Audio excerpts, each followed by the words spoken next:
This is Fire in the Hole with Nathan Lawrence. Today's message is entitled, To Torah-Obedient Believers, Do You Really Walk in Love?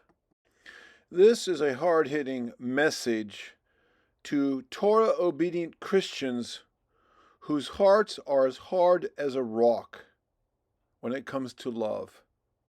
You may have truth, even a lot of truth, but if you don't have love to Elohim, you are a clanging gong and a tinkling cymbal.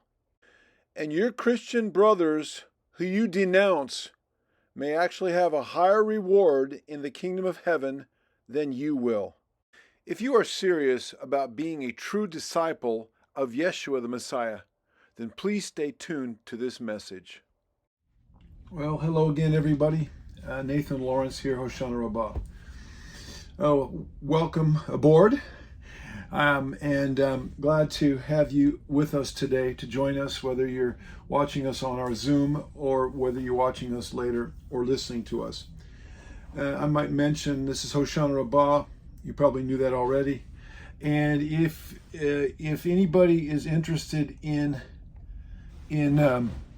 joining this Zoom meeting, which we do almost every Shabbat, then I would encourage you to send us an email, and we can send you information about how you can become part of and participate in our weekly Shabbat Zoom meeting, and also on the biblical feasts when we get together for that as well. So anyway, thank you for joining. Praise Yah. And I want to give a quick little message here about something.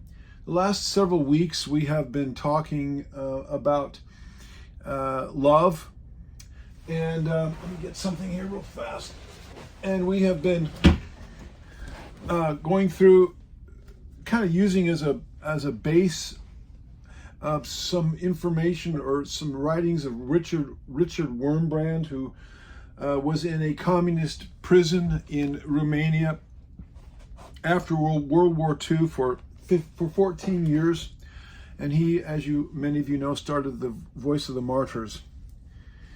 Now, I hope it's a very few people, but I suspect some people out there that maybe have listened to my quoting Richard Wurmbrand and reading from his book about his experiences in a communist prison, and about the love that he experienced, the love of Yeshua, sacrificial love, while he was being tortured, beat, starved, deprived of all kinds of liberty, being given rotten food, in solitary confinement, and all the other persecution, tribulation, privation,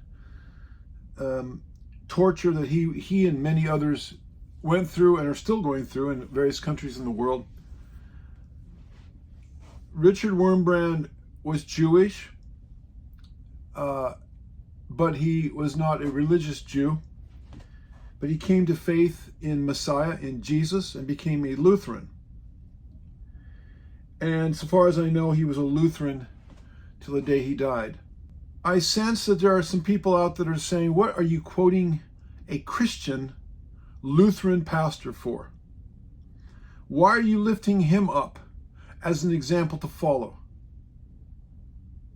After all, he doesn't keep the Sabbath. He didn't do the feast. He didn't keep biblical kosher. He wasn't following all of the jots and tittles of Torah. All I can do is sigh when I hear this. I hear people all the time saying, I've come to my Hebrew roots, I've come to Torah, and I'm no longer a Christian. I ran into a young fellow just recently that told me that. Oh, I came to faith in, the Torah, and I don't consider myself a Christian anymore. This is such childish immaturity. These are just words and labels. Words and labels really don't mean a whole lot. It's what is the condition of the heart and where are you at? Okay, I understand that his name was not Christ. It was Mashiach. I understand that his name was not Jesus, it was Yeshua. So maybe we should call ourselves a messianic. But there's a lot of messianics that don't follow the Torah. I've run into many. They're Jewish and they come to Messiah, and that makes them a messianic. But they believe the Torah has been done away with or is optional. Do you want me to give you the names of some people who have written books and translated Bibles, like the Complete Jewish Bible and other books that believe that? So what are you? You know, I don't look at labels. I don't look at what somebody calls themselves or doesn't call themselves. Let's look at the actions and the fruits of their lives. I would venture to guess that people like Richard Wurmbrand, who loved their enemies, prayed for those who despitefully used them, blessed their enemies, shared the love of Yeshua with their enemies that were torturing them, beating them, killing them, kidnapping them. And you can go read the books and read the histories, the biographies of these people. I venture to say that people like Richard Wurmbrand, who were leading communists to Christ, to Yeshua, to Mashiach, whoever you want to call him, I think he knows who we're talking about. He's not hindered by our linguistic barriers and inabilities to pronounce Hebrew correctly, or maybe, due to linguistic changes down through the centuries where words gets changed, and because of linguistics, because of the evolution of languages.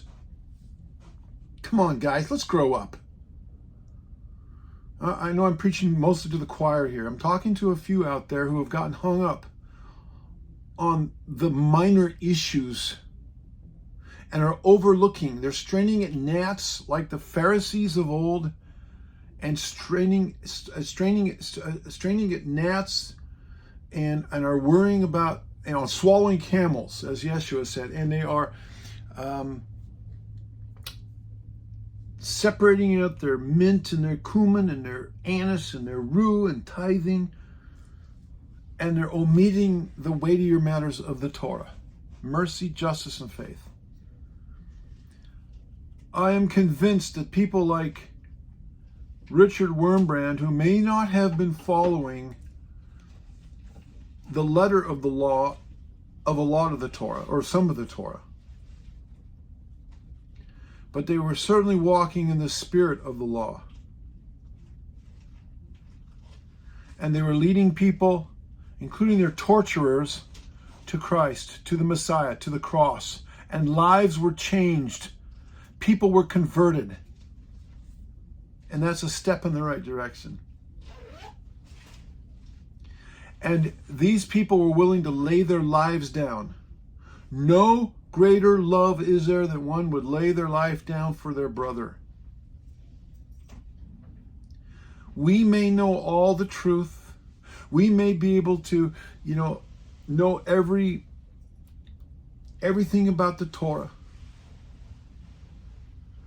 But if we don't have love, it is a clanging gong and a tinkling cymbal. And Yah calls it zero. And I would venture to say that there are people who follow the Torah, or let's say follow more of the Torah, the Sabbath, the biblical feasts, and the kosher laws, and wear a tzitzit and grow a beard and a few things like that. And I'm not diminishing that. I do all those things, and I preach them, and I practice them. But I would venture to say that there are people like Richard Wurmbrand that will have a higher reward in the kingdom than some of you, and maybe even than me. Because it's a lot easier to keep the Sabbath, a lot easier to grow a beard, to put on a tzitzit, even to keep a biblical feast, and to not eat pork. It's a lot easier to do that than to be in solitary confinement for 2 years, to be in a communist prison hellhole for 14 years with scars on your bodies, knife wounds, burn marks on your body, scars from beatings on your back, indelible scars you carry with you for the rest of your life, broken bones, broken vertebrae, and still loving your enemies with all of your heart. It's something I haven't been there. That's the love we were talking about the last few weeks. And that's the love that must be our goal. And as Yeshua said, our righteousness must exceed that of the Pharisees, who were very punctilious and legalistic about obedience to the Torah. But he said, you need to go way beyond that. Way beyond that. The weightier matters of the law, he called it. And I've been preaching this message for years, for decades. And yet, people fall into these traps and they're missing the heart of the Father. By this all men shall know that you are my disciples if you have love one for another.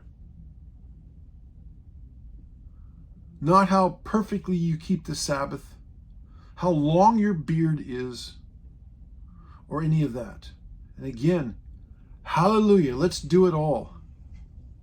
But let's not forget the weightier matters of the law. And let's not judge our brothers and sisters who are preaching the gospel. People are being saved. Yehovah, the fruits follow their ministries. I wish, as a Torah teacher, I wish the fruits followed my ministry to the same degree that the fruits followed the ministry of the man who wrote this book.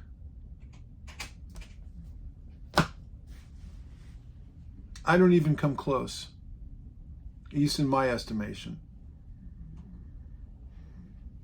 And I really believe that when people like Richard Wurmbrand, a Lutheran pastor, when he comes back to his Jewish roots and his pro-Torah roots, he's going to embrace it. And when the fog and the blinders come off of his eyes, well, he's dead now, but when he's resurrected, he's going to, because he already had love in his heart for Yeshua and was willing to die for it. And he had the scars on his body to prove his love. I'd be willing to say that once the truth comes forth to his heart, the fuller truth of the letter of the Torah, he and many others are going to shoot forth like a rocket and pass many of us up. And the first will be last, and the last will be first. So let's be very humble about where we are, and about what we think about ourselves. And let's try to view things from the Father's heart and the Father's perspective. And that's really what the last few messages have been about, of love. Most of us aren't even walking in that much love. Our mouths condemn us almost every day, and so do our hearts. So let's really work hard to endeavor to live out the fullness of what I'm not doing, but I can point us in that direction. I can read the examples of those who have gone before us, and maybe we can all encourage one another to go onward and upward into these higher levels in the name of Yeshua. All right, that's the end of this little message. And let's not criticize our Christian brothers and sisters who are truly walking in places where we never have and we don't even have a clue about. And as as this was Paul's criteria here in Philippians, and we've read this many times, but we'll read it again. In Philippians 1, his criteria wasn't, when he was evaluating other ministers, wasn't, do they follow all 613 laws of Torah, and do they have a certain length of a beard? Do they say the tetragrammaton, Yud He Vav He, a certain way? Do they say Jesus or Yeshua? No, that was not his criteria. His criteria was, and I read verse 15, some indeed preach Messiah even from envy and strife, and some also from goodwill. The former preach Christ or Messiah from selfish ambition, not sincerely, supposing to add affliction to my chains. But the latter out of love, knowing that I am appointed for the defense of the gospel. What then? Only that in every way, whether in pretense or in truth, Christ or Messiah is preached. And in this I rejoice, yes, I will rejoice. So Paul was rejoicing to just the message of the cross and the person of Yeshua was being preached. So that is the criteria. And as I like what Sister Donna says, we preach Messiah, we live Torah. And we preach the Torah too. But we mostly preach Messiah. Amen? All right. I'll leave it there for now. I hope this encouraged you. And let's keep our eyes on the goal and solid on the rock, and not be so judgmental to others who may not see things exactly the way we do, or are judging or are living exactly the way we do, but they are walking in the knowledge and the understanding of Messiah that Yah has revealed to them up to this point in time, as even as he has revealed to us. And who's to say that we are at the highest level? Who's to say that there aren't there are many higher levels above us, and that in 20 years we will look at ourselves as being very still spiritual, as being spiritual babies.